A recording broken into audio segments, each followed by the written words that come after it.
Um, la sesión pasada quedamos que íbamos a terminar con el último punto del antimanual. Hemos visto lo de la dialéctica. Y bueno, íbamos a revisar este último punto de contrahistoria.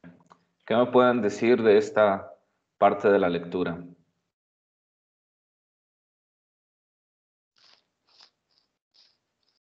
¿Qué entendieron por la idea de contrahistoria?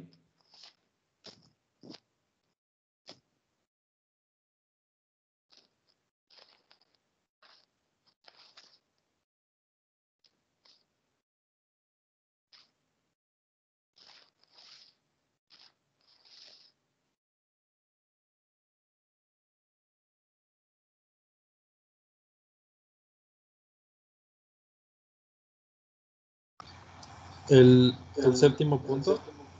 Ajá, sí, la idea de contrahistoria. La séptima lección.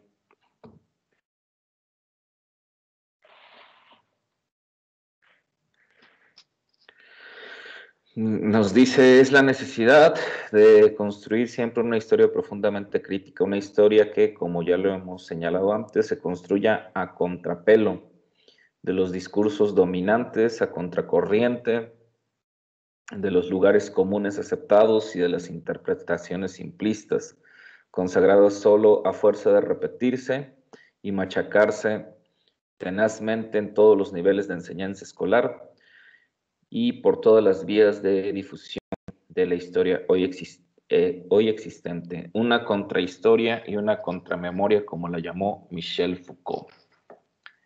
¿Qué opinan de eso?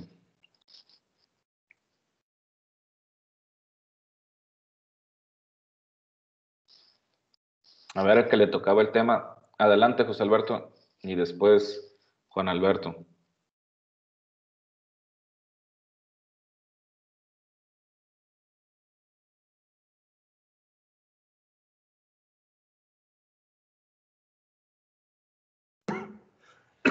¿Ya me escuchó? Sí. Bueno, desde el principio... Ay, ¿quién empezó? ¿Quién, José o yo? Pues cualquiera de los dos. Ajá, adelante, José Alberto.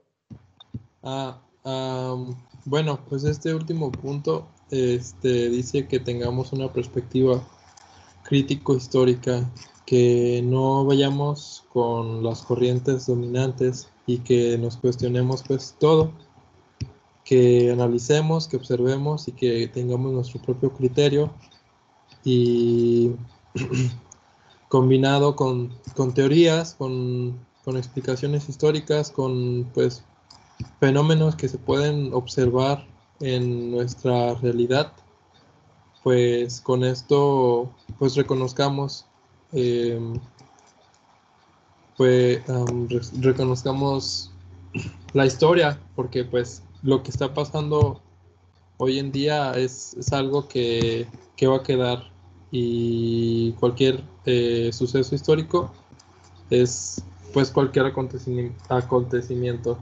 Entonces pues solo es que pues que nos cuestionemos, que nos preguntemos pues todo. Muy bien, muchas gracias, José Alberto. Ahora sí, Juan Alberto.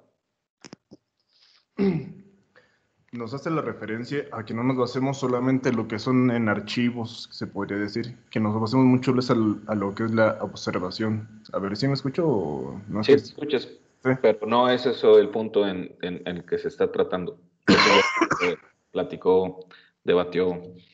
Ahorita es en el punto en la séptima lección, ¿no? En esta idea de la historia crítica.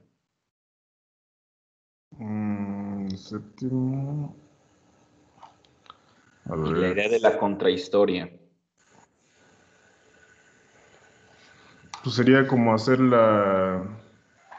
llevar la antítesis, se podría decir, de la historia que se maneja. Ajá.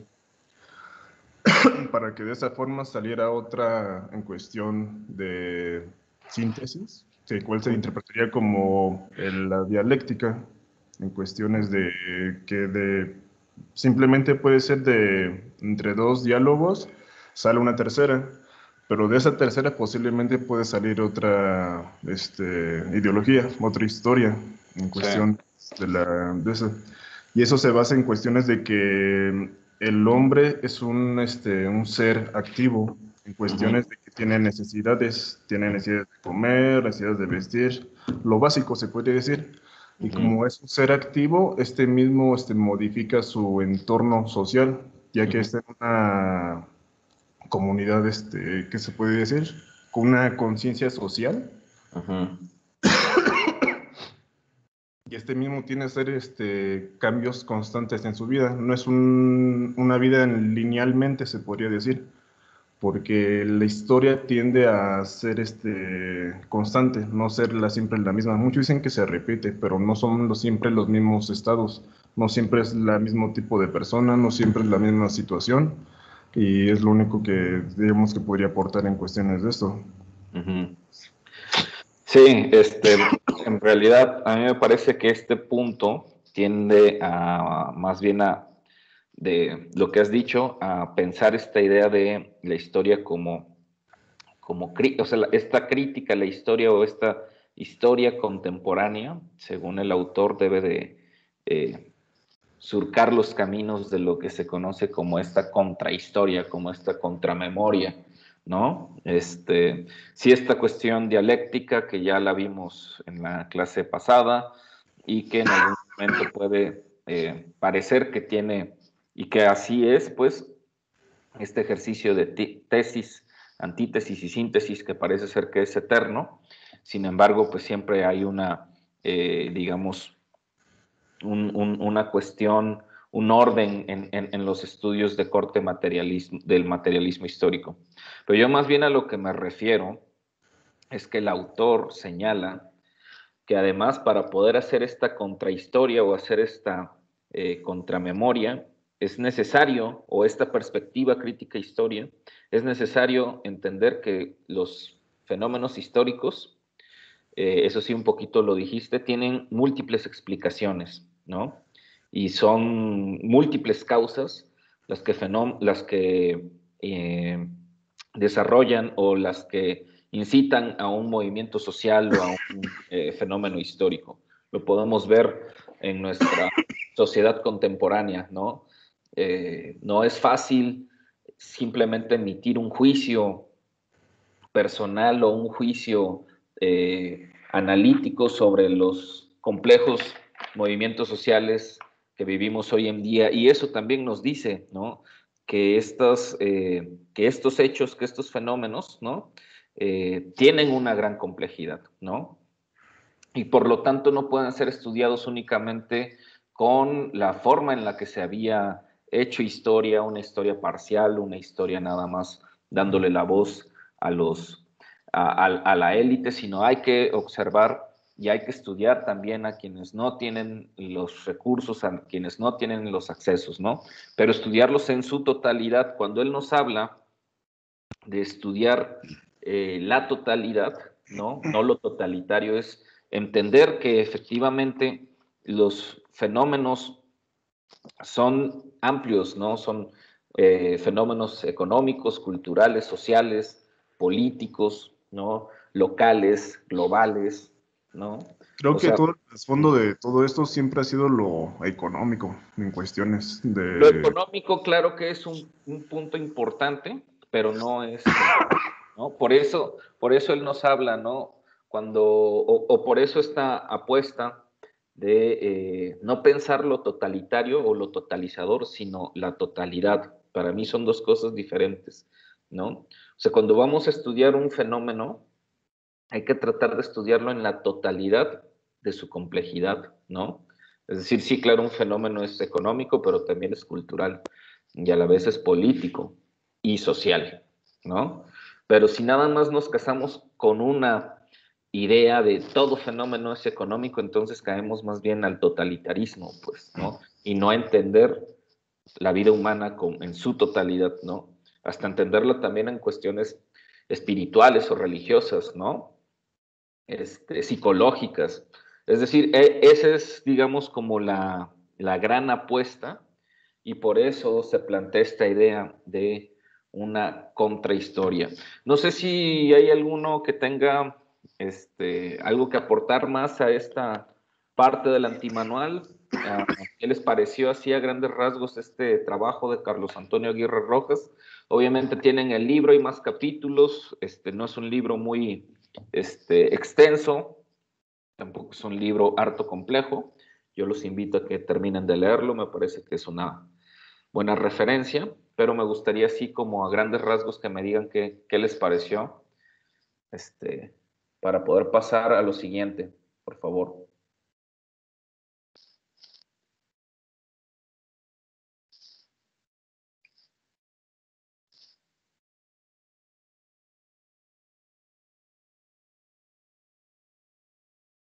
¿Nadie?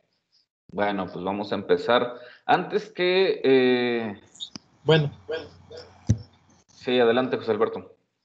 Perdón que lo haya interrumpido. Solo que como nadie pues dijo algo, pues pues me gustaría decir que esta lectura se me ha hecho pues muy fácil.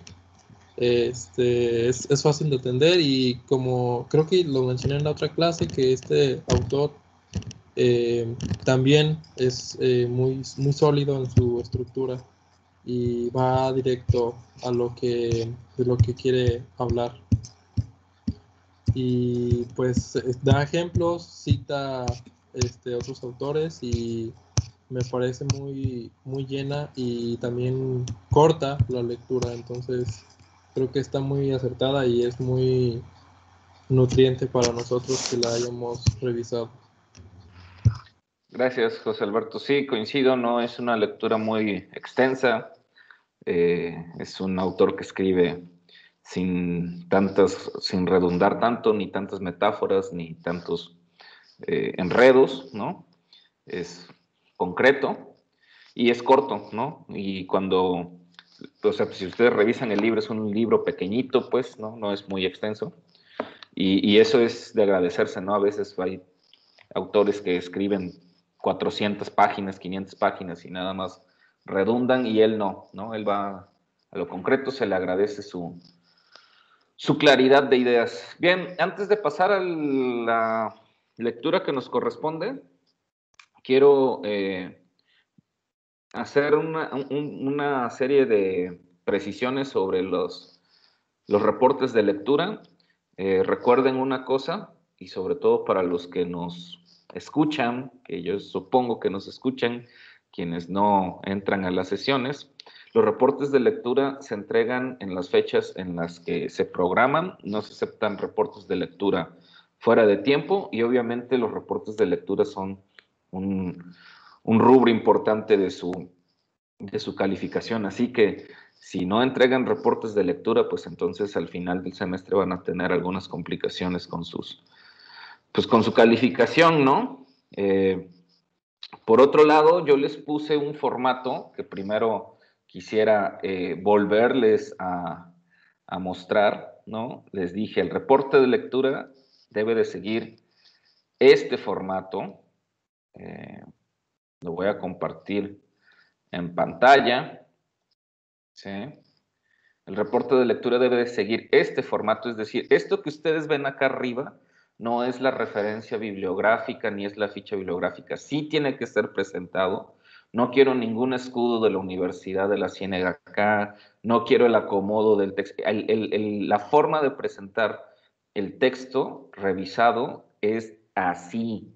Después tienen que poner reporte de lectura número 2, 1 y el nombre de ustedes, pues, ¿no? Primero el apellido del autor, luego el nombre del autor, entre paréntesis el año, si es un capítulo va entrecomillado, después se pone en qué tipo de texto, si es una revista o si es un libro, y el título de la revista o del libro va en cursivas, después el país en donde se editó, la editorial o la universidad que le editó, se vuelve a repetir el año, si es que hay algún dato más, si fueron algunas jornadas, si fue alguna edición especial, etcétera, y el número de páginas que han revisado.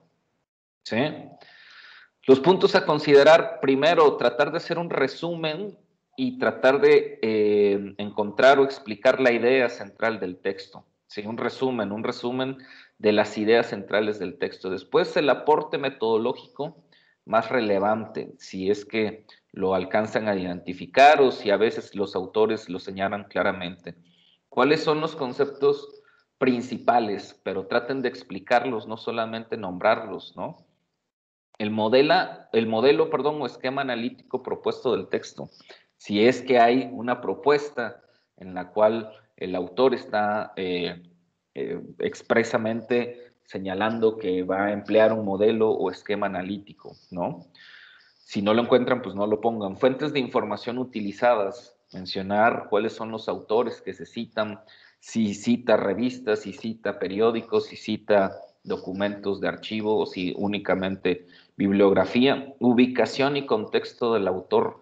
Investiguen quién es Hugo Semmelmann, quién es Mark Bloch, quién es Jacques Le Goff, ¿no? Estilo y estructura del texto.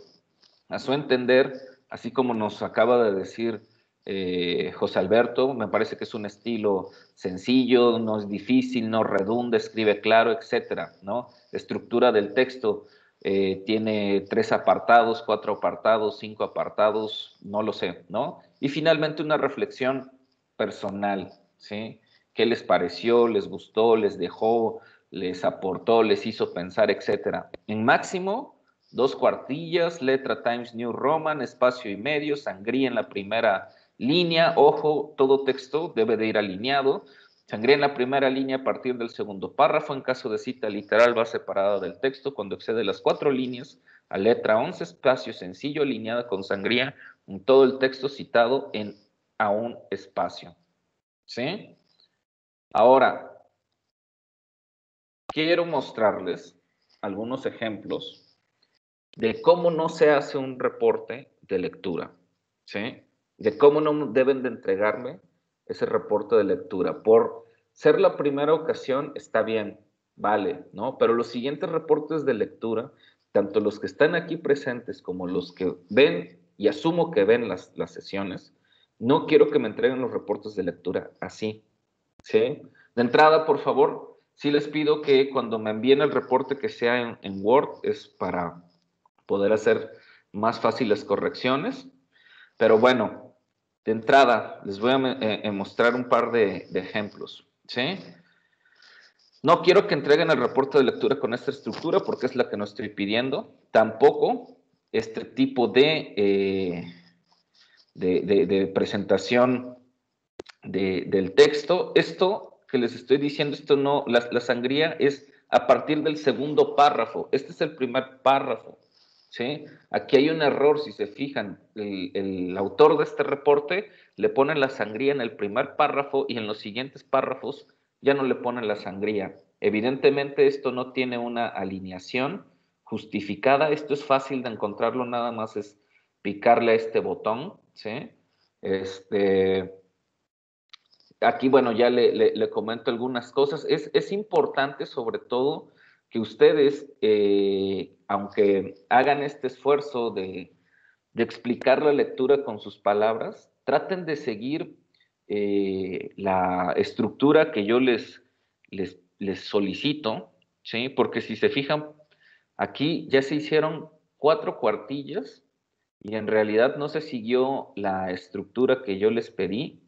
Y fue redundar, y de repente varias cosas que no quedan claras. Es importante, si ustedes van a agregar alguna lectura, algún contexto, van a explicar algún concepto, perdón, más bien, pues pongan la referencia de dónde salen las cosas, ¿sí? Bueno, ya después hay algunos errores ahí de dedo. Cuiden mucho los errores de dedo y los errores ortográficos, ¿sí? A ver, ¿dónde está el otro? Este no es.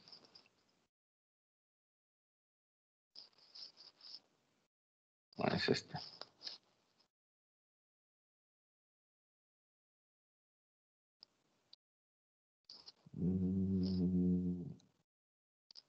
Ok. Acá lo mismo, nada más. Si se sigue la estructura que les pedí, que les señalé, nada más recuerden el nombre el título del libro si tiene que ir en cursivas. Traten, sobre todo cuando terminen su reporte, traten de leerse en voz alta y van a identificar una serie de vicios del lenguaje que tenemos, como redundar tanto, ¿no? Aquí, por ejemplo, si se fijan la palabra ciencia, ciencia en un párrafo de 6 líneas, 7 líneas está repetido 4 veces, ¿no? Aquí, como le digo a la autora de este texto, pues la idea de muestra, pues no es precisamente como la más adecuada porque los textos no muestran. Mostrar hace referencia a una cuestión visual, ¿no? Los textos explican, abordan, reflexionan, tratan, describen, etcétera, pero no muestran, pues, ¿no? En este caso, por ejemplo, sí se mencionan los conceptos, pero jamás se definen, ¿no? Está bien, 1 o 2 conceptos, pero de preferencia mejor defínanlos, ¿no? Otra de las cosas que les digo, eviten las redundancias y eso solamente es leyéndose, ¿no? Aquí en 3 párrafos se repitió la palabra texto como 6 veces, ¿no? Al igual autor, autores. Cuiden ese tipo de detalles, por favor, ¿sí? Por último, este reporte que está mucho más organizado, mucho más claro, ¿no? Habrá un par de detalles, pero sobre todo, si se fijan, el reporte, este reporte está bien escrito. El primer párrafo no tiene sangría, a partir del segundo párrafo tiene sangría, el texto está alineado, ¿sí? Está a espacio y medio, ¿no? El autor nos da primero pues este resumen de lo que trata el texto, después trata de explicar el autor siguiendo un poco la estructura, ¿no? ¿Cuál es su aportación más importante? Nos habla también un poco de los conceptos importantes y nos habla un poco del estilo, de cómo el autor trabaja su texto. Nos dice el autor de este reporte, ¿no? El texto del autor lo definiría como limpia, suave, compleja, explicando los conceptos más sencillos.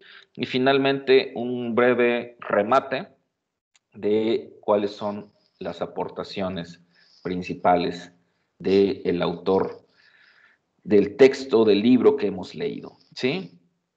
En gran medida, lo que espero y deseo es que ustedes vayan realizando reportes de lectura cada vez más completos, con menos vicios del lenguaje, con menos problemas de redacción, sobre todo porque, pues bueno, la mayoría de ustedes está en 5º semestre, los demás ya están en su último año escolar, y me parece que, pues si hay algún tipo de vicio de lenguaje, vicio de redacción y varias cosas de fondo que pues ya no son de un estudiante de licenciatura de 5º semestre. Entonces, yo mostré, sin poner el nombre de los autores, yo mostré hacia grandes rasgos pequeños detalles que me parece que pueden mejorar la escritura y mejorar la forma en la que presentan sus trabajos. Atiendan, por favor, a estas sugerencias, a esas características que les estoy pidiendo del reporte y sobre todo los que quizás, porque a cada uno de los que enviaron reporte se los envié a su, de manera personal, pues por favor sí revisen lo que les comenté y traten de que no se vuelva a repetir, por favor. ¿Sí? ¿Hay alguna duda o comentario respecto a esta situación de los reportes de lectura?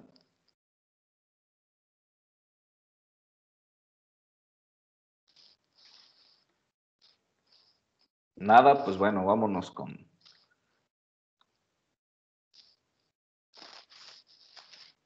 Bien, vamos a empezar con nuestra sesión. ¿Qué onda con este texto? ¿Qué onda con Mark Bloch? A grandes rasgos, ¿qué les pareció este acercamiento?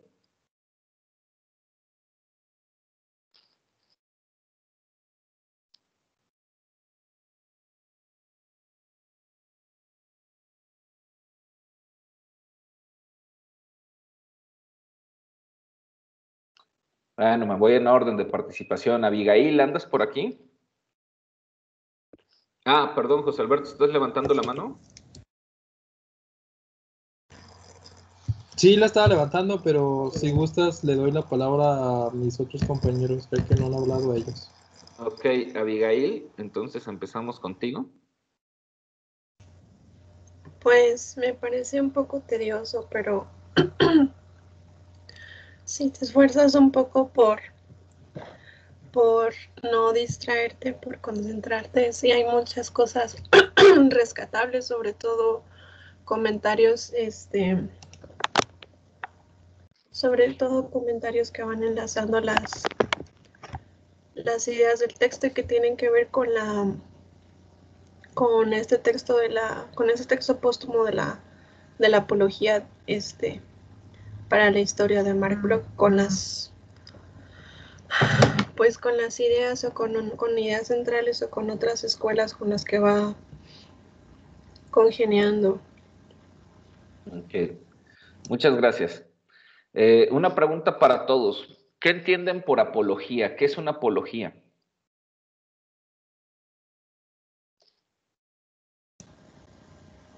Es una referencia. Bueno, es similar a una referencia. ¿Alguien tiene otra idea de qué es una apología? Es algo un poco más complejo que una referencia.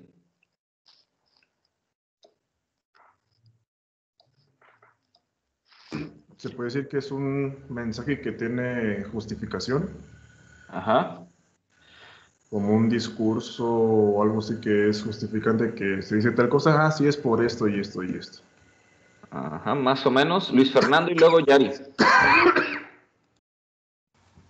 Hola, Hola, ¿qué tal? me permití buscarlo Ajá. en Google, así rápido. Lo Sí. primero que sale son dos significados. El primero dice discurso en el que se alaba, Ajá. defiende o justifica a alguien o algo, Sí, muy generalmente de bien. forma encendida o vehemente. Sí, muy bien. Sí. Eso es una apología. Muy Y bien. el segundo significado dice alabanza, defensa o justificación, generalmente encendida o vehemente. Bueno, es lo mismo. Sí, esa es una apología. O sea, no es solamente una referencia, no es solamente hablar de algo, no. Una apología es cuando de manera excesiva se defiende una causa, una idea, un político, un texto, un libro, una actividad, y en ocasiones, pues a veces no se atiende a las críticas o no se atiende a otros comentarios, ¿no? Entonces, eso es hacer apología, por eso se habla luego de repente, se está haciendo apología del delito, pues, ¿no? Eso es una apología, es una defensa virulenta, demente, de una idea, pues, ¿no? Entonces, vamos empezando por ahí, por el título del texto, ¿no? Apología de la historia. Anaísis, ¿qué es un oficio?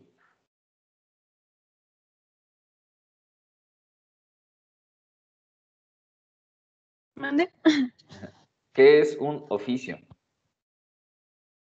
Pues si lo entendemos, bueno, la manera que yo lo entiendo Ajá. era como, bueno, es un trabajo que se aprende Ajá. de manera empírica, Sí. algo Sí. así. Muy bien. ¿Alguien más tiene otra idea? Gracias, Anaísis. ¿Qué tal, José Eduardo, si anda por aquí? José Eduardo Hernández. Bueno, Elia y Stephanie, pues pueden igual contestar por el chat. Sabemos que se les dificulta lo de su micrófono. José Eduardo, si también tienes problemas, pues bueno. Luis Fernando López, perdón, luego hay que dirigirse más por los apellidos. ¿Andas por aquí, Luis Fernando? Sí, Richard. Ok, a ver, ¿qué entiendes por oficio? Oficio es algo a lo que tú te dedicas, pero que lo encuentras tal cual, o sea, que es como, bueno, porque hay como una relación entre vocación, porque vocación Ajá. sí, creo que sí es más como algo que a ti te apasiona, y un oficio es algo que se aprende como Ajá. en el trabajo, en el, Ajá. A ver, en la experiencia pues diaria. perdón, déjame interrumpirte. Tú que eres músico, ¿sí? Sí. Ay, te escucha medio feo tu micrófono, pero bueno. Ah, Tú que eres músico, es muy común, yo creo que muy común, que muchos músicos en realidad no estudian música, no estudian formalmente música, no van a una universidad a estudiar música, ¿no? sí. Digo, hay muchos que sí estudian música, ¿no? Que van a un conservatorio y estudian música, pero yo creo que la gran mayoría de los músicos en México no estudian música formal, ¿sí? No me refiero a estudiar con un maestro ahí que te enseñe a leer partituras, no, así, estudios superiores, muy raro, ¿no? ¿Estamos de acuerdo? Sí, Ok, sí. bien.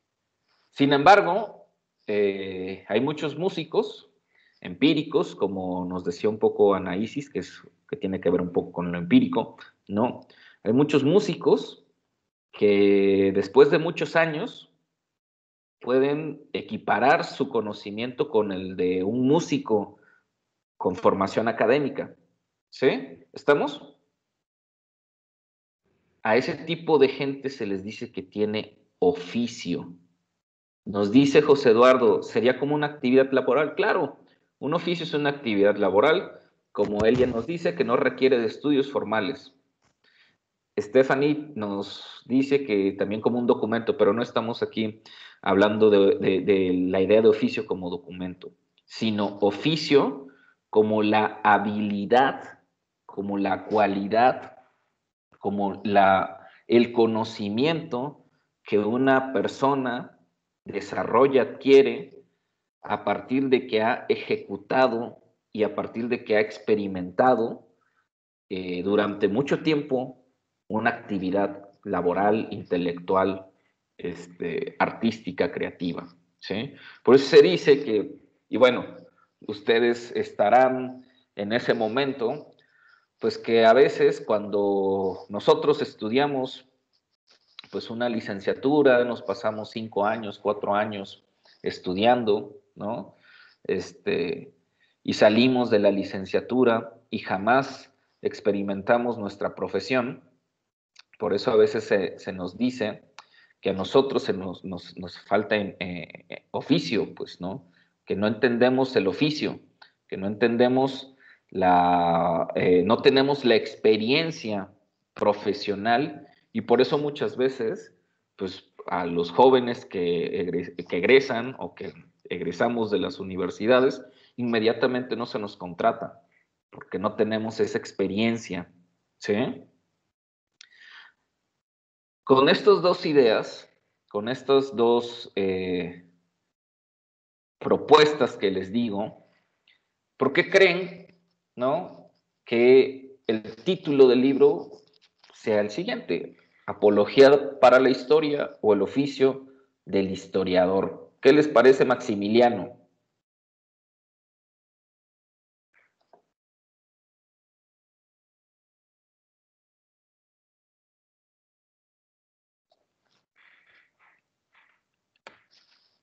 Maximiliano, andas aquí.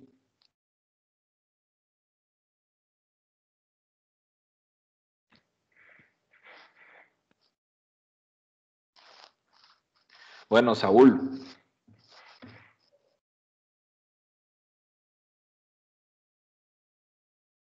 Me cae que sí es cierto ese meme de que esto parece más sesiones espiritistas, ¿no? Sesión espiritista. Sí, Saúl, voy a comprarme mi... Voy a dando 2 comprarme golpes para sí, uno para no. ¿cómo se llama? Mi tabla esa de la Ouija. Adelante, Saúl. La pregunta era que qué significaba o qué entendía yo por el título. Sí, No alcancé a escuchar bien. sí. ¿Qué te dice el título?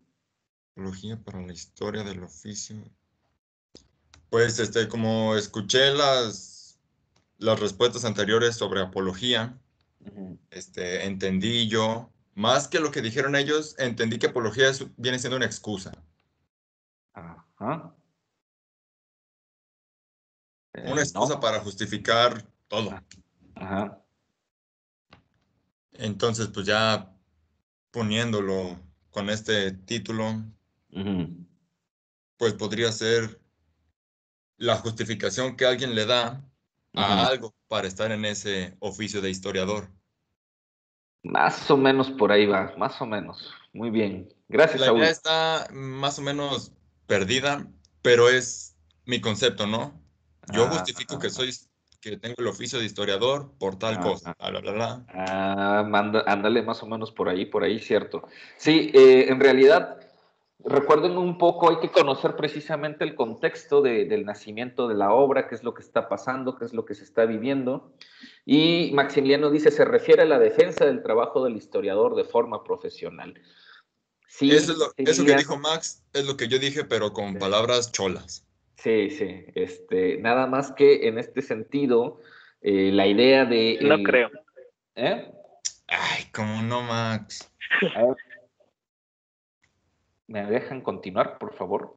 Sí, profe. Eh, es la defensa, claro, es una defensa del trabajo del historiador, ¿sí? Y sobre todo de ese oficio, ¿no? De esas características que solamente el historiador puede tener, ¿sí? Eh, por eso es importante leer el prefacio, que aquí viene mi siguiente pregunta. Sergio David, ¿qué es un prefacio?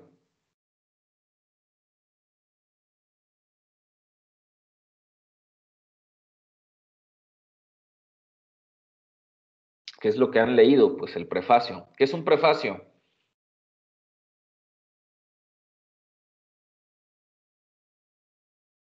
Yaritza. Yo, Ajá.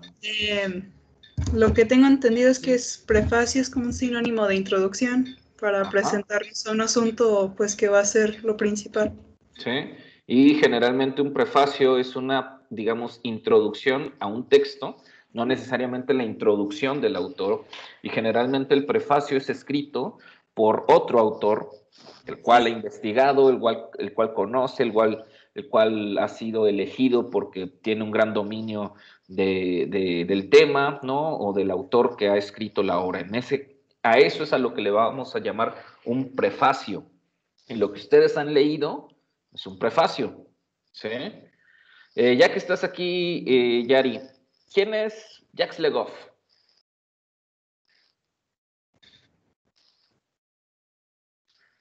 Yari, creo que te congelaste.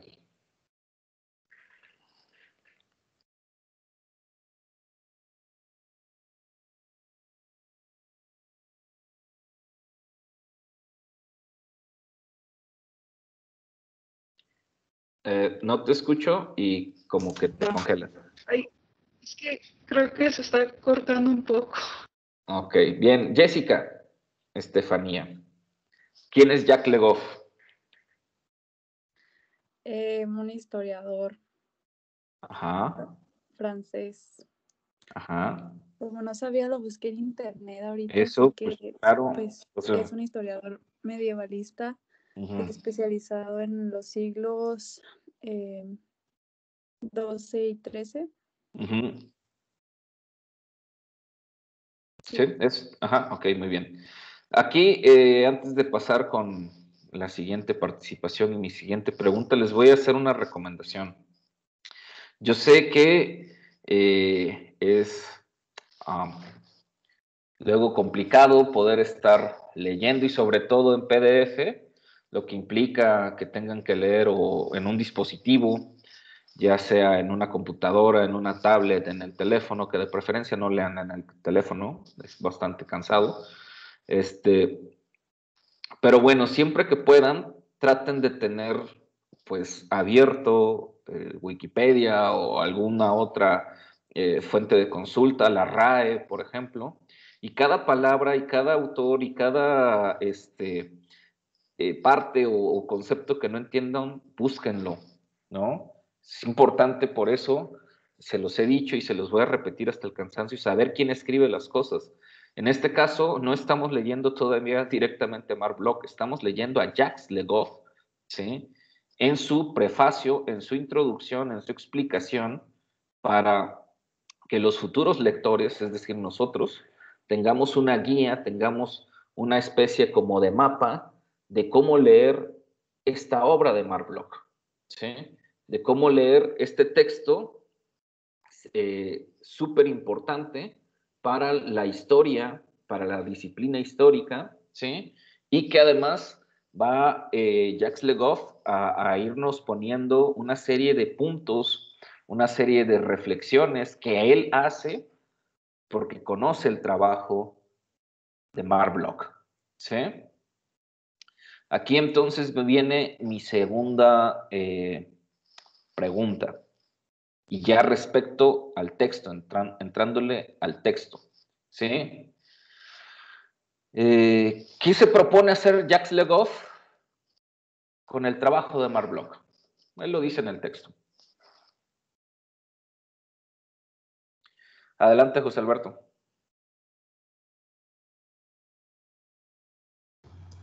¿Ya me escuchó? Sí. Ah, ok. Bueno, creo que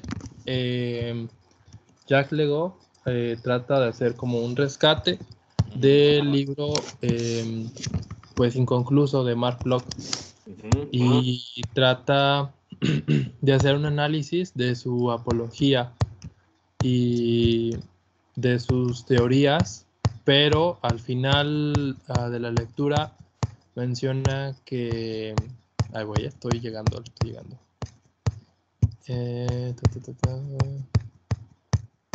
Es que mencionaba algo de que no queda ahí, o sea, su investigación de Mark Bloch no queda ahí y que si bien lo que plantea le sirve a él y le ha servido a muchos otros autores para ay, ¿dónde está? Ay, perdón, no lo encuentro esa parte, pero menciona que su investigación pues no quedaba ahí y que este autor plantó pues fuertes bases para la historia y que tomó mucha influencia sobre la historia crítica y ya me perdí, perdón. Ok, bien. Sí, a ver, alguien escribió algo en el chat.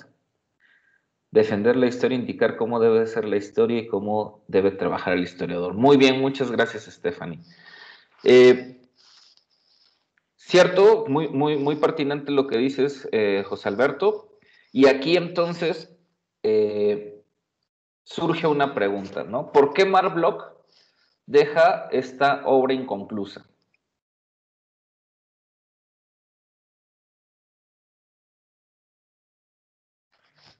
Porque se murió, ¿no?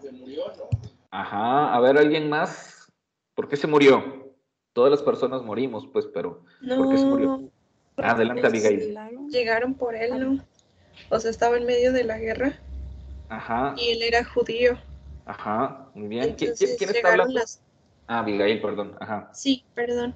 Llegaron las tropas de un señor que no me acuerdo, ahí lo mencionan, pero no me acuerdo cómo se llama. Ajá. Y pues creo que lo apresaron y lo asesinaron. Ajá, muy bien, cierto. Primero había levantado la mano Luis Fernando y luego le damos la voz a José Alberto.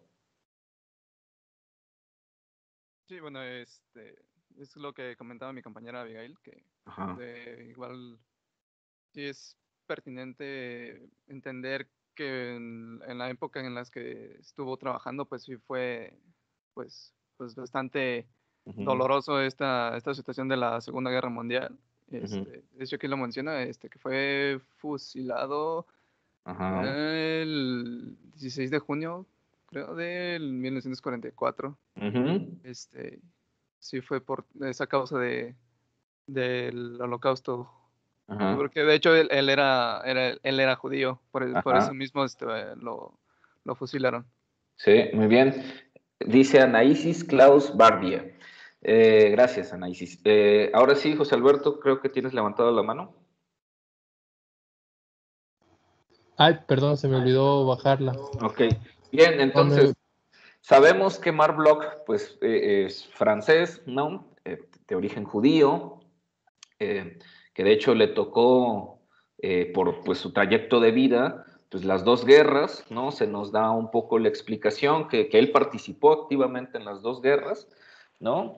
Y que en la Segunda Guerra Mundial, cuando los alemanes invaden Francia, en algún momento él es detenido y durante esa etapa él empieza a escribir este libro, aproximadamente queda en estos campos de detención poco más de un año, o poco menos de un año más o menos, y pues en algún momento es fusilado, ¿no?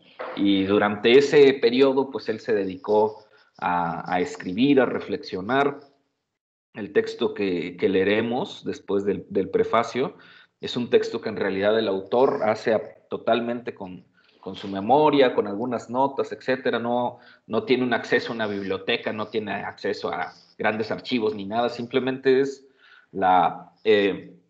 digamos, la gran capacidad intelectual de un hombre de su época, pues, que si bien a lo mejor, bueno, la explicación de Jacques Le Goff no es necesariamente el texto de Marc Bloch, que si bien a lo mejor puede ser un texto un poco más complicado que el de Carlos Antonio Aguirre Rojas, que quizás su escritura sea un poco más tediosa, por así decirlo, pero es el trabajo, para mí en lo personal, brillante de un hombre que con su simple capacidad intelectual puede escribir esta obra, que en gran medida es un trabajo de teoría y de metodología de la historia. ¿Sí? Entonces, ese es el contexto de Marc Bloch, un historiador que impulsó la llamada Escuela de los Anales, un historiador que, digamos, tenía convicciones muy fuertes, ¿no? Que, nos lo dice el texto, se enfrentó a sus maestros. Se acordarán que cuando veíamos los inicios del antimanual, que se nos hablaba de los grandes pecados de los malos historiadores y esta historia positivista, se mencionaba a dos historiadores, ¿no? A Langlois y Seignobos. Pues bueno, Marc Bloch fue alumno de estos historiadores, ¿no? Y aunque nos dice el texto y aunque los respetaba, no importa que los respetaba, aún así los criticaba y aún así no estaba de acuerdo con ellos, y llegó a tener grandes debates con ellos. Entonces vamos a tener en Marc Bloch a un historiador de cepa, a un historiador intelectual, a un historiador que no solamente lee historia, por ahí se nos menciona, y hace rato alguien por ahí creo que lo hizo saber, ¿no? Que también estaba o leía sociología, que leía la historia crítica, ¿no? Que le interesaban no solamente la historia de los grandes hechos o los datos, ¿no? Y que además, bueno, este libro, pues es prodigioso porque es el resultado de su mente, pues, ¿no? O sea, no es un trabajo de historia de mesa, de estar trabajando, con documentos, con otros libros, con otros textos. Es un libro que se escribe en un campo de concentración, ¿no? Y es por eso una obra póstuma y por eso también el autor nos dice, pues bueno, el último capítulo, los últimos capítulos, o el último capítulo en realidad, pues no está terminado, no está concluido, y aún así es una obra que inconclusa pasó a la posteridad, pues no es una obra monumental de la historia. Entonces, ese es Marc Bloch, ese es el autor que vamos a leer, y aquí es en donde, ya pasando de, bueno, quién es Marc Bloch, quién es Jacques Le Goff, y concentrándonos en nuestra lectura, digamos, crítica, todas las preguntas que les voy a realizar, en realidad, serán en gran medida lo que Jacques Le Goff observa y opina de Marc Bloch, pero me parece que Jacques Le Goff no es, o digamos, Jacques Le Goff, para poder escribir este prefacio, para ser elegido para escribir este prefacio, es porque conocía la obra de Marc Bloch.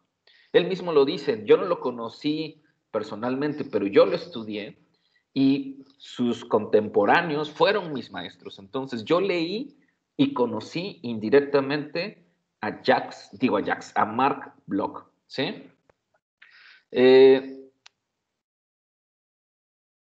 Mi primera pregunta,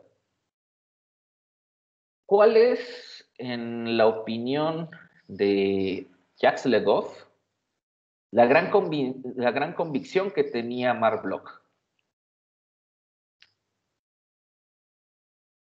Todas las preguntas que les voy a hacer están en el texto, ¿eh?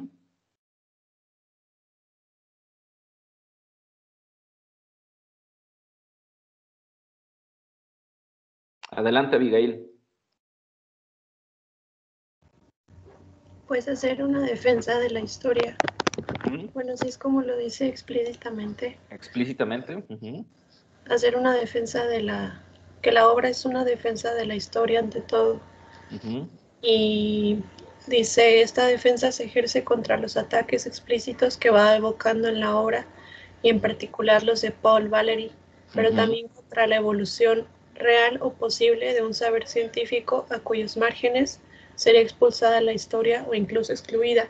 Y se refiere pues a los cauces que estaba tomando el positivismo de las ciencias, y que según pues los ideales de esta postura epistemológica, pues ya sabemos que las ciencias humanas quedan minusvalidadas. Sí, muy bien, Abigail, muchas gracias, es cierto. De hecho, por eso no solamente es una gran convicción, sino se justifica el título de la obra. Y como yo les decía, esta idea de que la apología es una defensa, es una batalla, ¿no? Y además, si se fijan en esta radiografía que nos está haciendo Jacques Le Goff, nos menciona los enemigos de Marc Bloch, ¿no? Paul Valéry y esos positivistas, ¿no? Siguiendo, para Bloch, según Le Goff, ¿no? ¿Cuál es el problema epistemológico de la historia, ¿no? Y en ese sentido, ¿cuál es la responsabilidad y conciencia? Hace rato nos decía Maximiliano, ¿no? De la profesionalización de la historia, nos decía muy bien, ¿no? Pues, ¿cuál es la conciencia profesional? ¿No? ¿Cuál es ese problema epistemológico que Bloch identifica?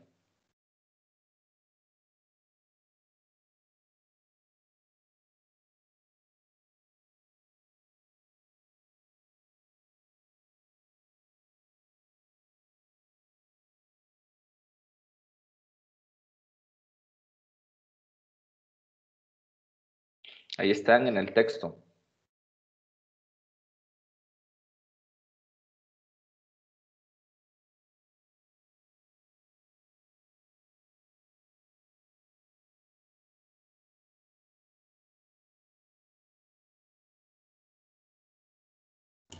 Se refiere al distanciamiento que quería hacer de la sociología y de otras disciplinas, que bien dice, pues sí, son interdependientes y son codescendientes una de la otra, pero es necesario pues hacer una diferenciación y una separación, una independencia de sus paradigmas. Cierto, sí, totalmente de acuerdo, Abigail, pero también, y estoy en la página 12, bueno, a finales, casi en la última línea de la página 11, en la que nos dice la expresión misma de legitimidad de la historia que desde los primeros renglones se emplea Marc Bloch muestra que el problema epistemológico de la historia, y estoy en la página 12, para él no es solamente un problema intelectual y científico, sino un problema cívico y hasta moral. El historiador tiene sus responsabilidades de las que debe rendir cuentas. Marc Bloch coloca así al historiador entre los artesanos que deben dar prueba de conciencia profesional, pero, y tal es una marca de su genio al pensar de inmediato en la perdurabilidad histórica, el debate supera ampliamente los pequeños escrúpulos de una moral corporativa. Toda nuestra civilización occidental se interesa en él. Vemos allí afirmadas de un solo golpe la civilización como objeto privilegiado del historiador y la disciplina histórica como testimonio y parte integrante de una civilización. ¿Sí? Es decir, para Marc Bloch, y haciendo siempre referencia al título, ¿sí? Para Marc Bloch, el problema del conocimiento, de las teorías del conocimiento, de cómo conocemos el pasado, no es solamente de orden intelectual, ¿sí? Es de orden cívico, como nos lo dice también acá Maximiliano, nos lo está haciendo referencia, es de un orden civil, pues es de un orden social, porque el historiador no solamente es un intelectual que está ya pensando las cosas científicamente, sino es un ser humano que convive con su sociedad, con las personas con las cuales también comparten los problemas y las preocupaciones de su época, de su momento. Pues en ese sentido vemos la importancia del contexto del momento en el que vive Marc Bloch, la urgencia de lo que se está viviendo, ¿no? O sea, el historiador no puede ser ajeno a los momentos históricos que está viviendo, como son las guerras, como es el nacimiento del fascismo, como es el nacimiento del nazismo, como es, hace rato lo mencionaban por ahí, el holocausto, y por lo tanto hace una crítica en ese sentido feroz a esos historiadores que dicen, no, lo mío, yo no puedo opinar sobre este problema, yo no puedo opinar sobre este problema del momento actual, porque yo estudio las sociedades del siglo XVI, XVII. Dice, no, el historiador tiene un compromiso, como nos lo dicen y nos reiteran también Elia, ¿no? Es un compromiso ético y hasta moral, pues, ¿no? Cívico y hasta moral, ¿no? Y ahí surge otro concepto súper importantísimo y que de hecho es un concepto problemático para no solamente para nuestra materia de historia cultural, sino un concepto problemático para lo que entendemos o para lo que hacemos como multiculturólogos. A ver, alguien más escribió, no tendría que ver mucho con lo que él, no tendría que ver mucho con lo que veíamos en el texto pasado. El escritor tiene como obligación no cometer errores o caer en estos pecados. Sí, Maximiliano, muy acertado, y qué bueno que vinculas esta lectura con la anterior, porque pues ese era el chiste. Primero empezar con Carlos Antonio Aguirre Rojas y estos pecados, ¿no?, que él nos menciona, y después entrarle a varios de estos autores que cita y que critica a la vez, pues, ¿no? Y válido, sí, también, siempre que puedan hacer ese vínculo con con los textos anteriores o con otras materias que pueda parecer que hay relación, es importante siempre generar esos vínculos, ¿no? Pero más bien yo iba aquí al concepto de civilización. ¿Qué entendemos por civilización? ¿Qué es una civilización?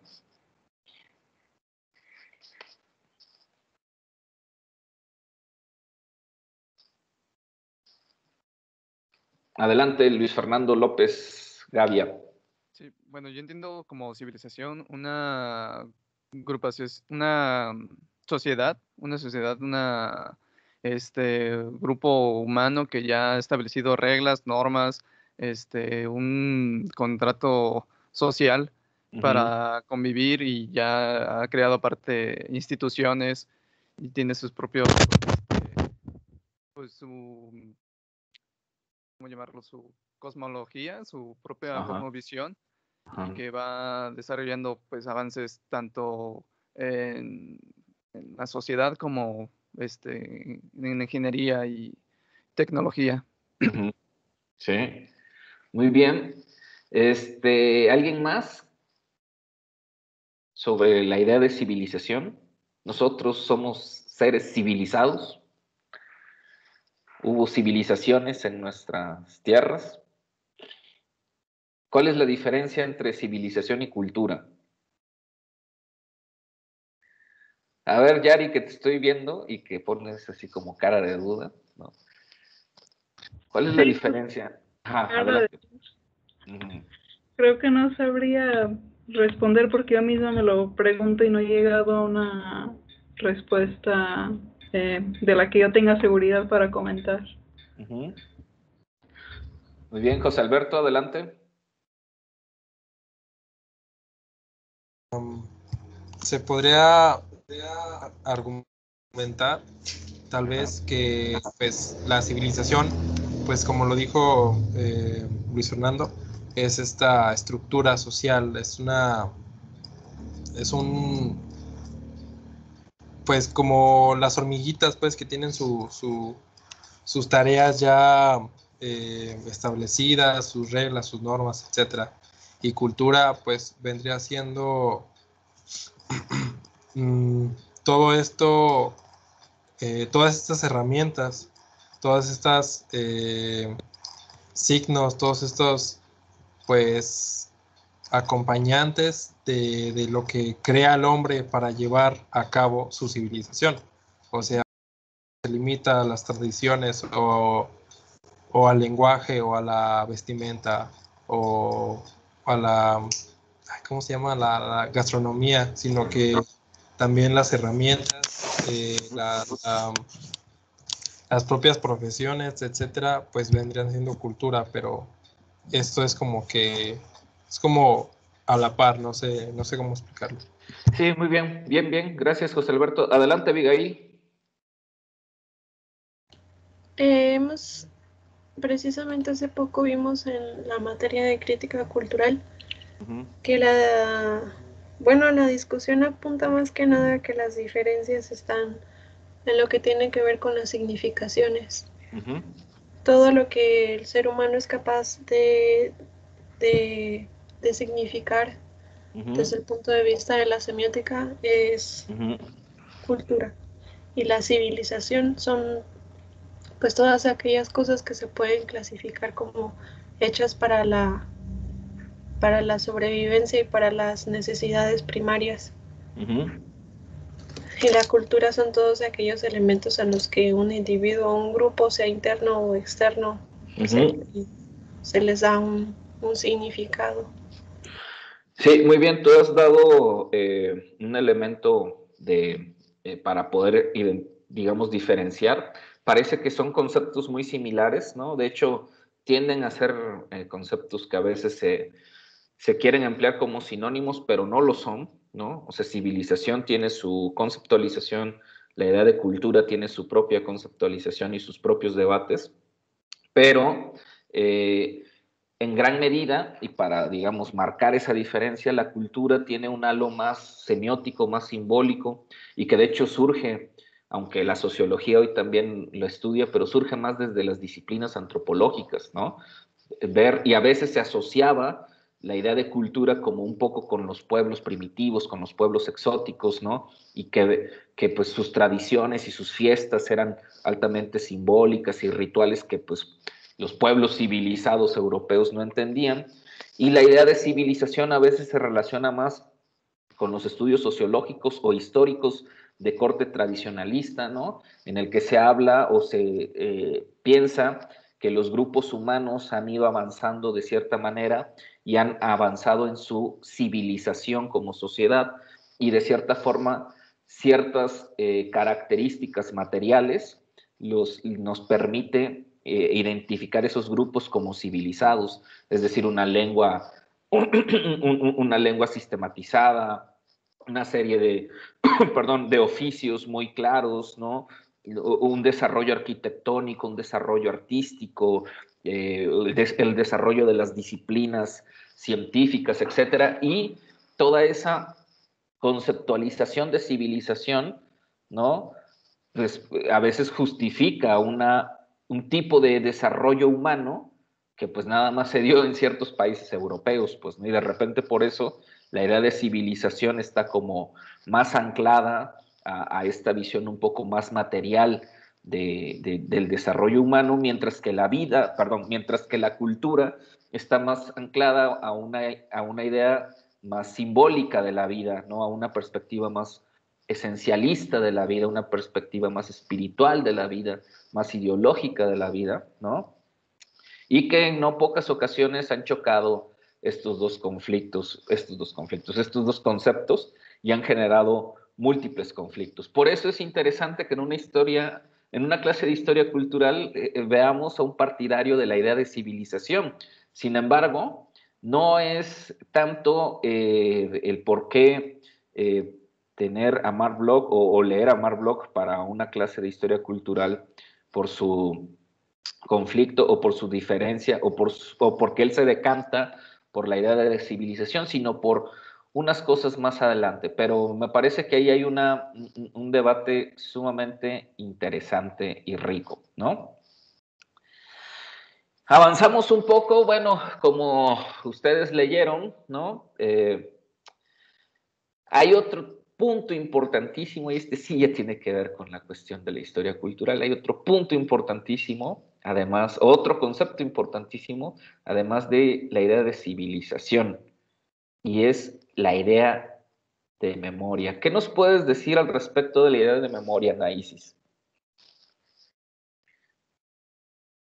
¿Cómo trata el tema aquí Jacques Le Goff sobre la idea de memoria? ¿Qué es la memoria? ¿Cómo podemos darnos cuenta que hay un ejercicio de memoria en el texto de Marc Bloch?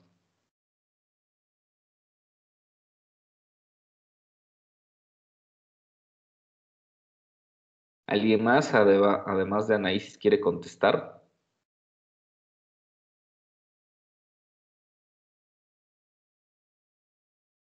Luis Fernando Ceja y luego José Alberto.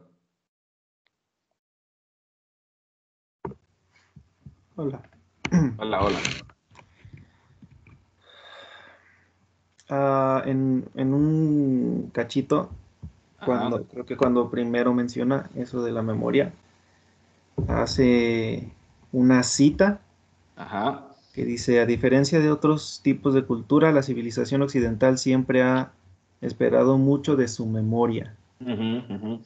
Entonces, y en ese mismo cachito dice que pues la memoria es como una parte principal, dice que es una materia prima de la historia.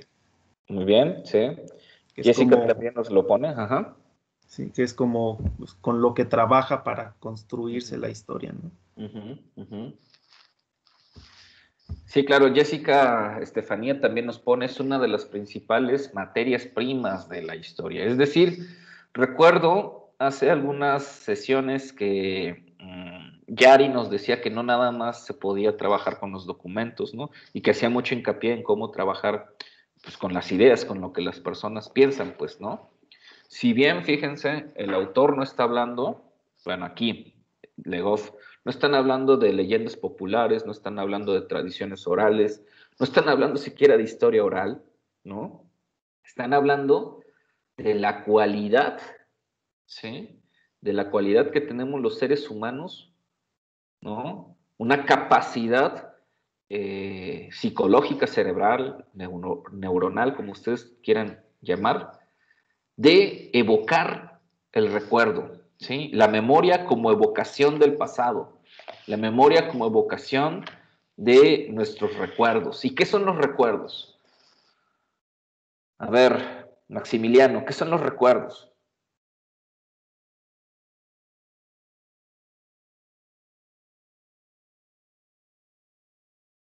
Saúl Enrique, ¿qué son los recuerdos?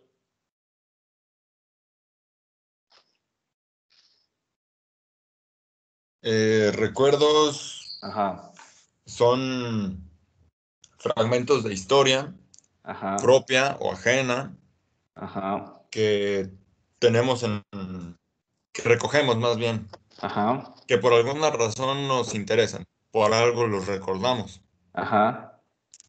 Y que pues con ellos nos puede servir para no hacer cosas que no nos funcionaron antes o hacer algo que no nos funcionó antes, pero hacerlo de otra manera para que cambie el resultado.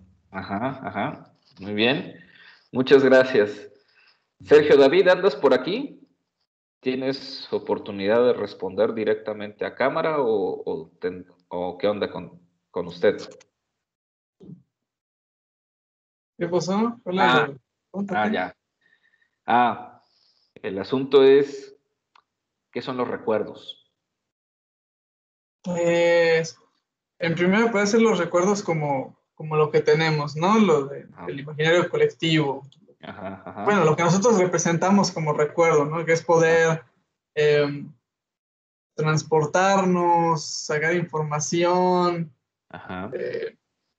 de un evento, un acontecimiento, un lugar, una situación que nosotros vivimos y que, digamos, podemos revivir en nuestra mente. Creo que eso es lo que compone el recuerdo en general.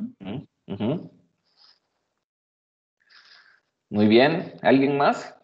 Sobre esta idea de la memoria como materia prima de la historia y esta idea... adelante Luis Fernando, perdón, no había visto que tenías levantada la mano. Sí, no hay problema. Sí, Y después igual análisis. es muy, muy importante la memoria, tanto en nuestro nivel personal, en los recuerdos, tanto pues personales como vivencias que hemos tenido. Pero hay que recordar también que los recuerdos, la memoria sí pueden ser vagos, muy difusos, o inclusive podemos solamente recordar lo que nos viene, lo que nosotros queremos, puesto que pues tenemos nuestra memoria selectiva, que pues obviamente no vamos a querer recordar tanto lo malo o lo que no nos aporte algo positivo, o en su defecto algo que pues simplemente no nos convenga a nosotros para un futuro o nuestro presente inmediato. Y pues eso es como una parte de mi visión hacia la memoria y los recuerdos, que pueden ser pues algo confusos, y si no se tratan de una forma correcta, pues pueden llegar a ser contraproducentes. Ok, muy bien, muy bien, muy bien, muchas gracias. Maximiliano nos dice, los recuerdos son memorias o fragmentos que han vivido, ya sean tuyos o te han contado, y como lo comentaba mi compañero Saúl, esos recuerdos te pueden ayudar a cambiar y no caer en los mismos errores. Muchas gracias. Sigue análisis, por favor. Hola, de nuevo. Pues al tratar eso de la memoria en el texto, nos dice Jacques, ¿cómo se llama? Jacques Legoff.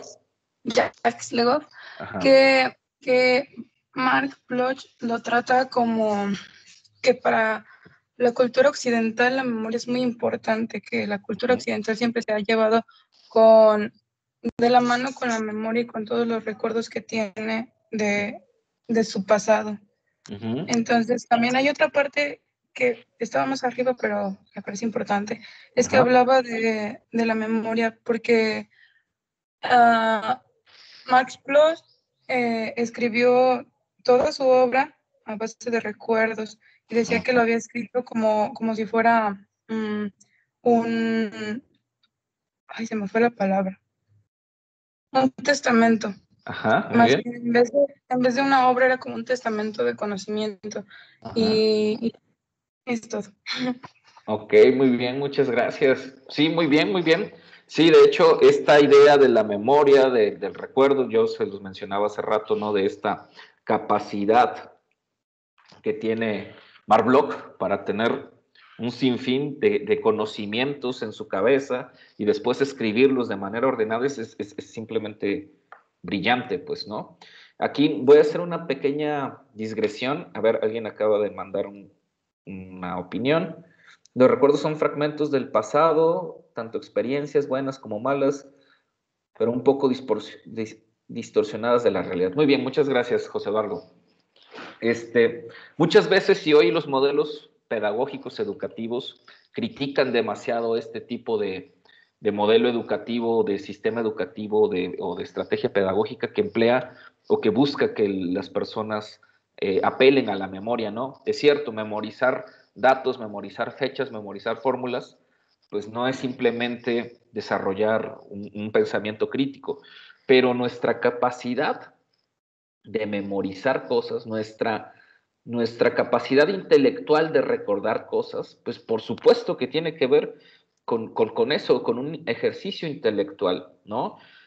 Ahora, como lo decía Luis Fernando, pues hay una memoria selectiva, ¿verdad? A veces nada más recordamos lo que nos conviene, lo que no nos conviene, pero eso estamos hablando de un nivel, digamos, como personal, ¿no? Acá estamos hablando de una cuestión intelectual, ¿sí? Y siguiendo la metáfora y siguiendo la idea que nos propone nuestra compañera Anaísis de que este texto es un testamento, ¿no? Es un legado para la posteridad. Podemos entonces hacer referencia a esta idea también de que es las civilizaciones y sobre todo las civilizaciones europeas, y lo va a mencionar por ahí el autor, que están interesadas muchísimo en recordar en su pasado y menciona que hay un vínculo con la religión cristiana, ¿sí? Y aquí les voy a hacer una pregunta y una pregunta un poco problemática para todos, ¿no? ¿Sí? Un poco para sacudir un poco conciencias, ¿no? Si revisamos en el año, ¿cuántas festividades o cuántas fiestas, cuántas actividades se desarrollan en nuestras comunidades o en nuestros pueblos? Estamos seguros que la gran mayoría de esas actividades van a ser de origen religioso, ¿sí? Si ustedes, por ejemplo, comparan en las fiestas o las festividades civiles, por así decirlo, que al año realizamos en nuestro país, pues sabremos que habrá 2 o 3, pues, ¿no? 3 o 4 importantes, ¿sí? Pero si ustedes revisan y hacemos ahorita, si quieren, el ejercicio, ¿no? De cuántas fiestas religiosas hay al año, estoy seguro que son abismales, pues, ¿no? Las que son de origen religioso. Ayúdenme. La más famosa, la Virgen de Guadalupe, en Jiquilpan, por ejemplo, díganme, ¿cuántas fiestas hay al año?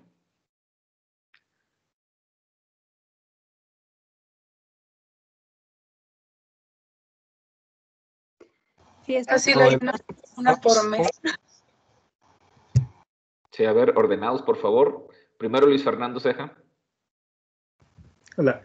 Acá por donde yo vivo hay una cruz, que es la Santa Cruz, así grandecita, y bueno, hacen una fiesta para la cruz. No me acuerdo la fecha, pero se hace todos los años. Y se hace una fiesta y se hacen un palo encebado, que ponen premios hasta arriba y tienen que subirlo y luego se ponen a rezar y luego, bueno, todo eso. Ok. Sería uno. Y luego en San Cayetano, también una tipo feria. Y ¿qué más? Dice José Eduardo que casi los 365 días al año en Zaguayo. Ajá, adelante, Fer. Y son los que yo me acuerdo. Sí. Estaban hablando, no, creo que era Jessica y alguien más. ¿Estaba diciendo algo? ¿Te referías a las fiestas patronales? Pues acá por mi rancho, pues en cada pueblito se van haciendo, empiezan como desde diciembre y ya pues cada uno tiene su día, pero son en diferentes meses, pero es en un lapso de 3 meses. Sí, muy bien, gracias. Yari, después Beto. Iba a mencionar otra fiesta que se hace aquí en Jiquilpan, bueno, no sé si llamaría fiesta, pero lo de los faroles y la peregrinación que se hace caminando desde el estadio hasta el santuario, creo que se hacen el 8 y el 11 de diciembre. Y pues van gritando lo de Viva Jiquilpan católico y todo eso. Entonces creo que es el más famoso y reconocido de aquí. Muy bien, muchas gracias, Yari. Y bueno, Beto, así, para no repetir de fiestas religiosas, porque de eso estamos inundados, dime de fiestas cívicas, pues, ¿no? Se celebran al año. Me la robó Yaro, yo iba a decir esa. Pero pues sí, muteate.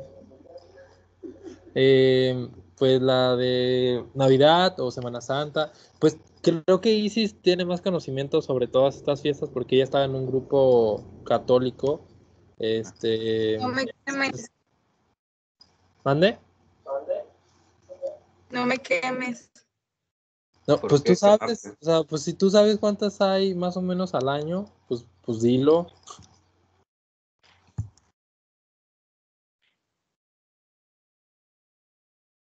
Son un montón, muchísimas.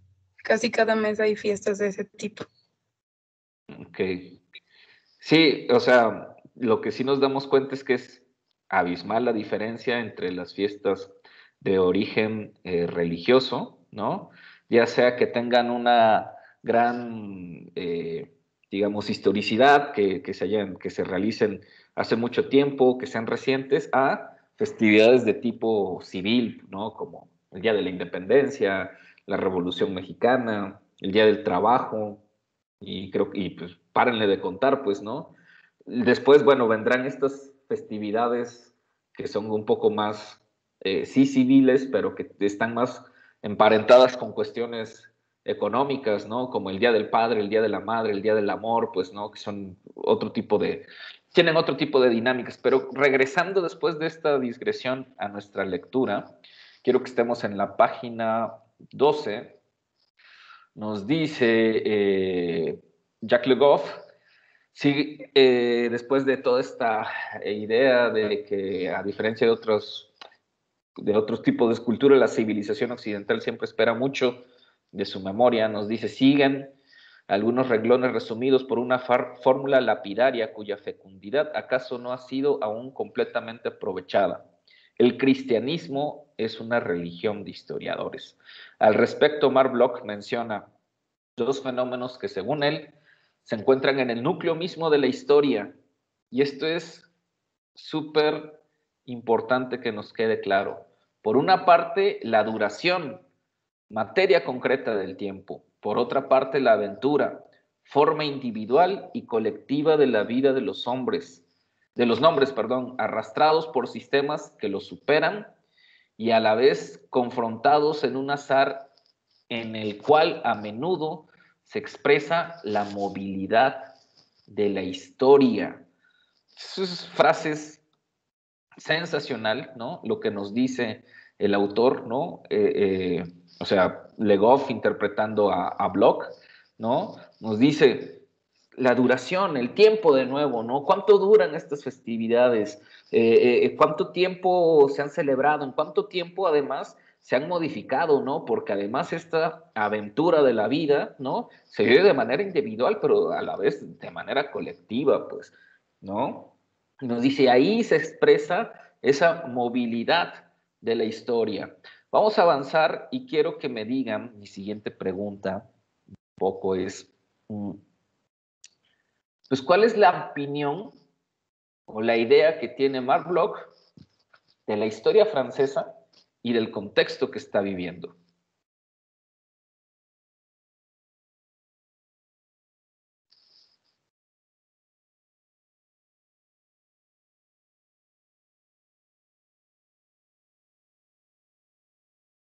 Ahí está, todo está en el texto, nada está fuera del texto. Es lo que dice que tiene un pesimismo. Ajá, sí, adelante, muy bien. Que sí, hace, pues, aquí lo dice literal, que hace previsiones apocalípticas. Y muy bien. Pues no sé a qué se refiere cuando dice que la historia corre el riesgo de hundirse, desaparecer de la civilización, porque pues se pueden, la historia se va creando junto con la civilización. Una pregunta, Jessica. ¿Por qué crees que tenga esta visión apocalíptica? pues por el momento que él estaba pasando. Sí, ¿no? O sea, es el avance del fascismo, es el avance del nazismo, ¿no? O sea, Inglaterra está cayendo, Francia está cayendo, ¿no? Que eran los países, pues más poderosos, ¿no? Bueno, Rusia, pero en ese momento en la Europa occidental, pues los países más poderosos pues eran Inglaterra, Francia, España pues ya no tenía tanta fuerza, pero además España con el dictador que estaba en ese momento, Francisco Franco, pues estaba muy partidaria a la Alemania nazi, ¿no? Italia pues era un achichincle más de Hitler, ¿no? Entonces, en realidad, cuando Francia cae, pues imagínense, para el momento es así de, wow, el mundo se acabó, pues no, ya todo se acabó, ¿no? Entonces nos dice el autor, pues tiene esa visión pesimista de las cosas. Muy bien, Maximiliano, adelante.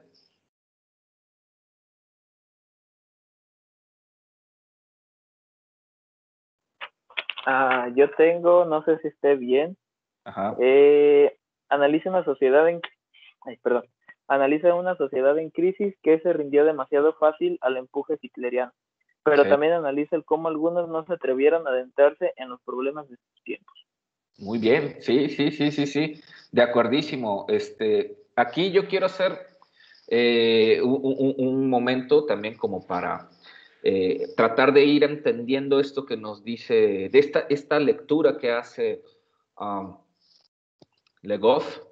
Nos dice, a ver, está sucediendo un momento súper fuerte en Europa, en especial en Francia. Hay un sentimiento de desolación, hay un sentimiento de derrota, hay una tremenda tristeza. Imaginen ustedes, ¿no? Lo que es ver a tu país, ¿no? Caer, ¿no? Ser dominado, a tu población ser llevada a campos de concentración, ¿no? Y supuestamente el país que hablaba de la libertad, de la igualdad, de la justicia, ¿no? Imaginen ustedes eso, pues, ¿no? Imaginen que, pues, si a nosotros nos está costando esta cuestión del confinamiento, de tratar de no salir de nuestra casa, a pesar de que salimos, pues, ¿no? A tratar de respetar las reglas, que pues muchas veces ni las respetamos, ¿no? Pero que pues dentro de todo, afortunadamente, pues no se ha perdido un poco esta alegría por vivir, ¿no? A pesar de que hay una situación difícil, ¿no? La gente sigue haciendo fiestas, la gente se sigue yendo de pachanga, ¿no? La gente se sigue organizando para celebrar. O sea, en realidad, a pesar de que estamos viviendo una situación bastante compleja y bastante triste y bastante difícil, ¿no? Pues no es lo mismo que vivir una situación en la que sabes que pues, hay bombardeos, hay balazos, hay enfrentamientos a cada rato, la ciudad se está destruyendo, los edificios se están derrumbando. Entonces imaginen ese desánimo, ¿no? Y además, pues Bloch como judío, ¿no? Pues esa sensación que le ha de haber invadido de saberse o de saber que muchos de sus conocidos, de sus amigos, de la gente de su propia población, pues estaba siendo asesinada, ¿no?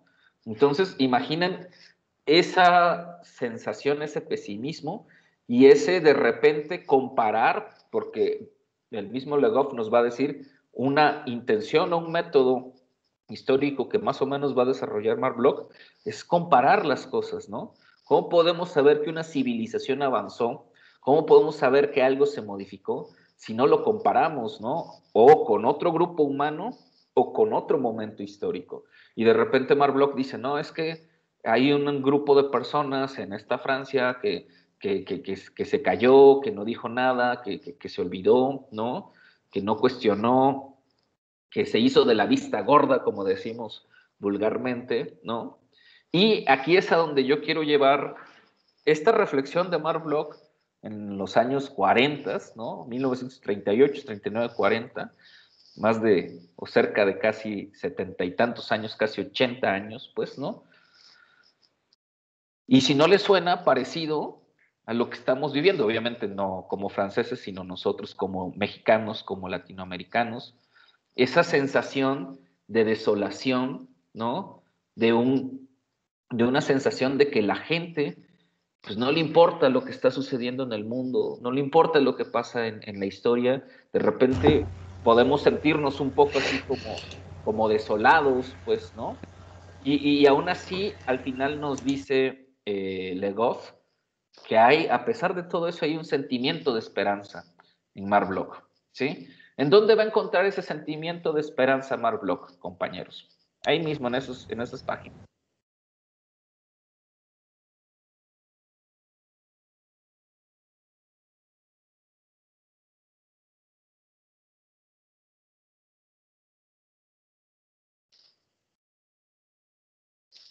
¿Dónde encontrará ese sentimiento de esperanza?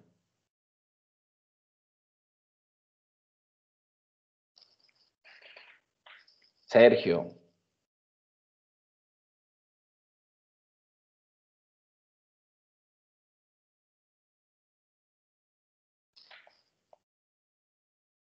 Pues no vi precisamente a qué parte se estaba refiriendo.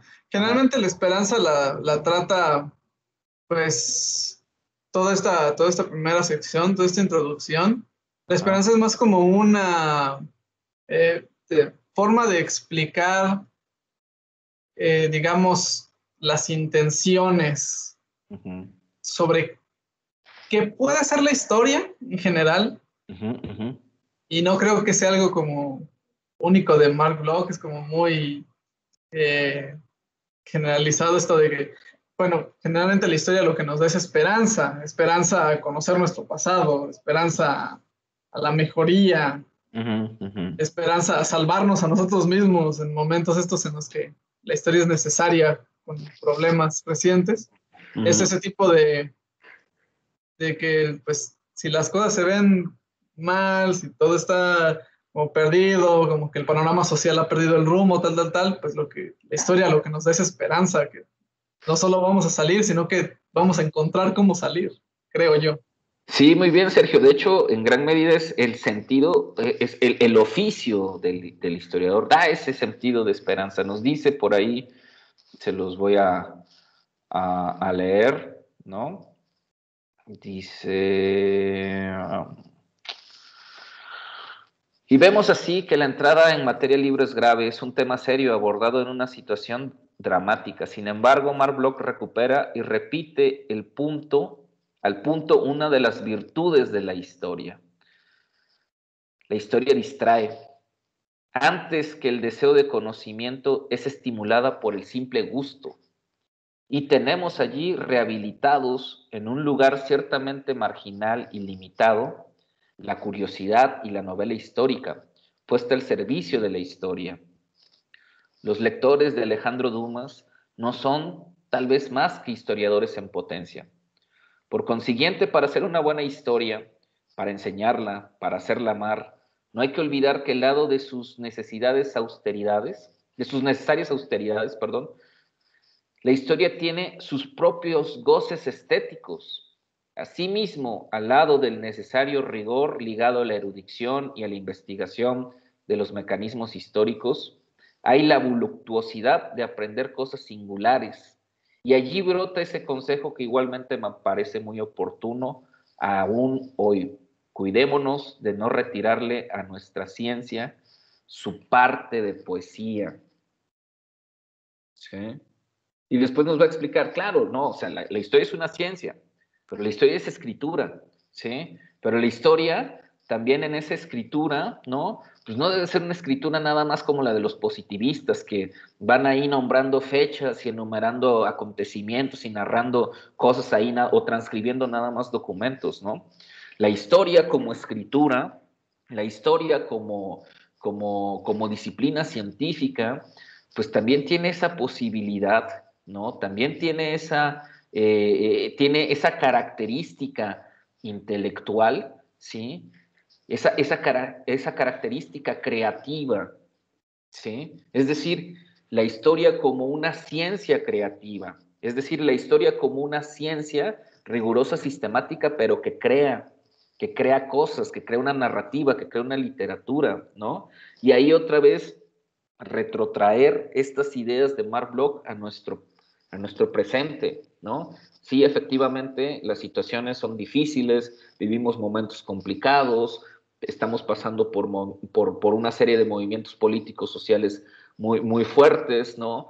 Estamos en medio de un confinamiento, estamos en medio de una pandemia, estamos en medio de una crisis que está iniciando, ¿no? Una crisis económica, social, cultural, ¿no? Que seguramente su impacto apenas se verá en los próximos meses y probablemente el próximo año, y eso nos genera ciertamente descontento, desolación, para algunas personas nos genera ansiedad, nos genera conflictos, nos genera miedos, nos genera temores, por supuesto, y en muchas ocasiones, y a lo mejor ustedes, porque yo también lo he sentido en varias ocasiones, no nada más por esta situación, pues nos genera un descontento con nuestra humanidad, nos genera una desconfianza con la humanidad y a veces, como decimos, nos genera perderle fe a la humanidad, ¿no? La gente es violenta, la gente es aprovechada, las personas solamente se aprovechan de las buenas intenciones de las demás personas, ¿no? Vemos un mundo cada vez más violento, no podemos confiar prácticamente en nadie, etcétera, etcétera, etcétera. Esa misma sensación que tenía Marc Bloch, ¿no? De sus coterráneos, de sus contemporáneos, pues no, nosotros también la hemos tenido. Creo que muchos que nos dedicamos a las disciplinas sociales, no sé si ustedes, ¿no?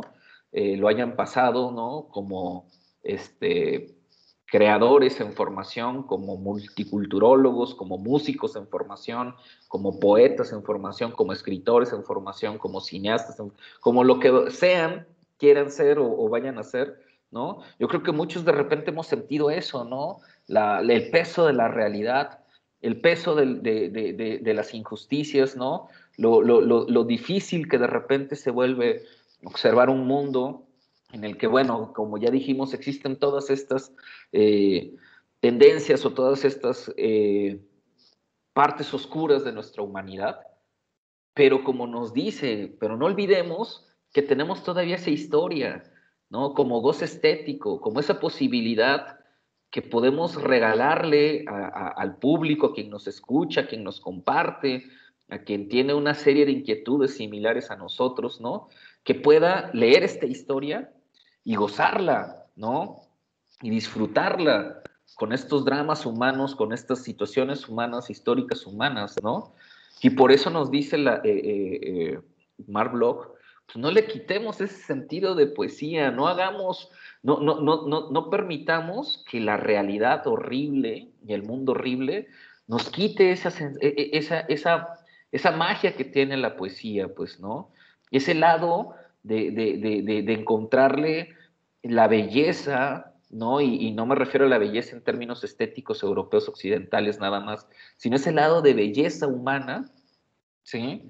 Que está ahí en la historia, que está en las historias, que está en la lucha, que está en las resistencias de estas personas, que está en la resistencia de estos grupos humanos, y que a pesar, imagínense, ¿no? De lo horrible que estaba viviendo, del horrible momento que estaba viviendo Marc Bloch, encerrado, humillado, etcétera, no perdía esa esperanza, y esa esperanza para él estaba en esa cualidad de la historia, ¿no? De hacernos gozar, de hacernos crear ilusiones, de emocionarnos, de hacernos sentir algo bello, algo bonito, algo sublime, algo hermoso, ¿sí?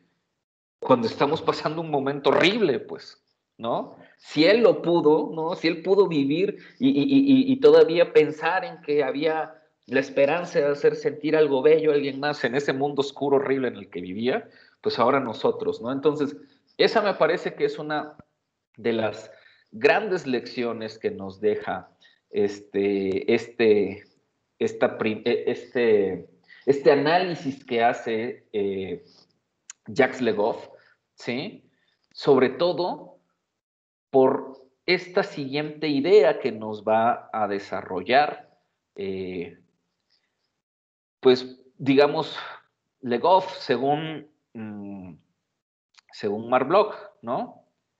Más bien, según Le Goff, lo que opinaba Mark Bloch, ¿no?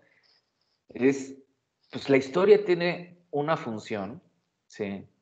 La historia es una ciencia, pero es una ciencia que debe de finalmente explicarnos cosas y encontrar esos nexos explicativos. Por eso, otra de las grandes aportaciones de Mark Bloch es pensar no solamente la historia como ciencia, sino como arte. Es decir, él no está hablando todavía de interdisciplinaridad, ni tampoco está hablando en los términos hoy contemporáneos de hacer investigación artística o lo que algunos llamamos, en el caso del cine documental, investigación audiovisual, etc. Él está hablando de que el historiador debe de tener esa capacidad de escribir, de desarrollar ideas, de plantear cosas de una manera tan sublime que se vuelve hasta poético, ¿sí? Por eso la historia es una ciencia creativa, ¿no? Pero a la vez dice, sí, pues esa cualidad científica pues debe de explicar, la ciencia explica cosas. Y para explicar cosas, ¿no? Y nos lo menciona el autor, que si bien Mark Bloch defendía férreamente a los historiadores y que había que hacer historia, decía, pues leía Marx, estaba influenciado por Durkheim, aunque tenía sus broncas con la sociología, ¿no? Le interesaba la antropología, es decir, no era un historiador que nada más leía historia, como muchos malos historiadores hoy en día, y los que critica Carlos Antonio Aguirre Rojas, ¿no? Era un historiador con una capacidad intelectual de poder aprovechar, ¿no? De poder entender, ¿no? De economía, de otras disciplinas, ¿no? Y poder entonces observar esa historia, ¿sí? Y contar esa historia y narrar esa historia. Y por eso nos dice otra cita que me parece es sensacional y con la que yo quisiera, perdón, se me fue una R de más, quisiera cerrar esta sesión y dejarles la actividad que van a hacer. Nos dice Mark Bloch, el historiador no puede permanecer sentado, ser un burócrata de la historia, debe ser un caminante fiel a su deber de exploración y de aventura. ¿Sí? Si se fijan, Mark Bloch no piensa en ese historiador nada más ahí de la mesa, del documentito, del archivo, de que está aplastado ahí transcrito. No, parece, para Mark Bloch es una parte del trabajo histórico, no hay que hacerlo, documentarse, etc. Pero ese no es el oficio del historiador, ese no es el trabajo más medular del historiador, porque ahí no está la creatividad. Claro que es necesario ese trabajo, claro que es necesario ir a las fuentes, claro que es necesario entrevistar a las personas, claro que es necesario hacer todo ese trabajo de documentación, pero el trabajo principal del historiador, nos dice, es ser un caminante, es ser un explorador, explorar cosas, ¿sí? Conocer más cosas, tener la curiosidad por conocer más cosas, ¿sí? Y una aventura, ¿sí? La historia es una aventura intelectual. Y esto yo sí quisiera compartírselos en términos no como de una disciplina científica histórica, sino en su formación académica. Si uno no entiende que nuestra formación de vida, ¿sí? Que nuestra formación académica, que nuestros retos intelectuales académicos no son eso, no es un caminar, no es un proceso de eso, de un caminar, ¿no? De un andar.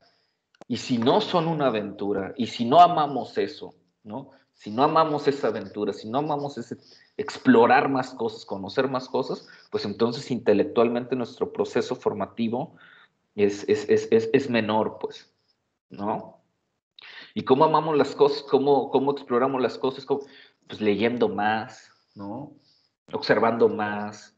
Si nos gusta lo audiovisual, pues bueno, viendo más cosas, viendo más películas, viendo más fotografías. Y en esta clase, pues escribiendo más. Y eso es lo que van a hacer, ¿sí? La siguiente semana, les voy a dar una semana. Van a tener una semana, ¿sí? Van a escoger muy bien a la persona a la que le van a escribir una carta. Ustedes van a escribir una carta, ¿sí? Pero no le van a escribir la carta a su mejor amiga, no. Tienen que pensar en una persona. No importa que ya no la vean, no importa que no se hablan, nada más que no sea a su ídolo de música, ni actor más famoso, no. Tiene que ser una persona de su vida, ¿sí? Y a esa persona le tienen que escribir una carta, ¿estamos? En la que ustedes, a mí no me lo van a, o sea, simplemente van a hacer el ejercicio, pues, ¿no? Pero en la que ustedes le van a contar, ¿sí? Le van a contar pasajes de su vida, los recuerdos más importantes de su vida, en función de esa persona y de ustedes. Le tienen que confesar algo a esa persona, ¿sí? ¿Estamos? Entonces, van a tener una semana para redactar esa carta, ¿sí? Este va a ser como una especie de ejercicio alternativo al reporte de lectura, ¿sí? Porque van a presentar un boceto, todavía no van a presentar la carta final. Y en la siguiente sesión vamos, no que lean la carta, pero sí a grandes rasgos como que explorar un poco lo que pusieron en esa carta. ¿Queda claro? ¿Sí? ¿Hay alguna duda?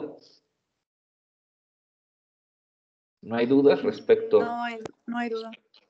Ok, bien. Obviamente nos queda algo de texto por revisar de esta introducción, de este prefacio. En la siguiente sesión, pues vamos a otra vez darnos 10, 15 minutos para terminarlo e iniciar con el capítulo 1 de esta apología para la historia. Respecto a la lectura, respecto al texto, ¿hay alguna idea, hay algún concepto, palabra que se haya quedado por ahí no explicada, no entendida del todo?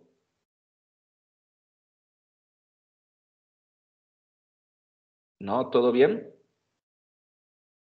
Ojo, para cerrar la sesión, yo lo que quería con este tipo de sesión en la que le vamos haciendo estas preguntas al autor e identificándolas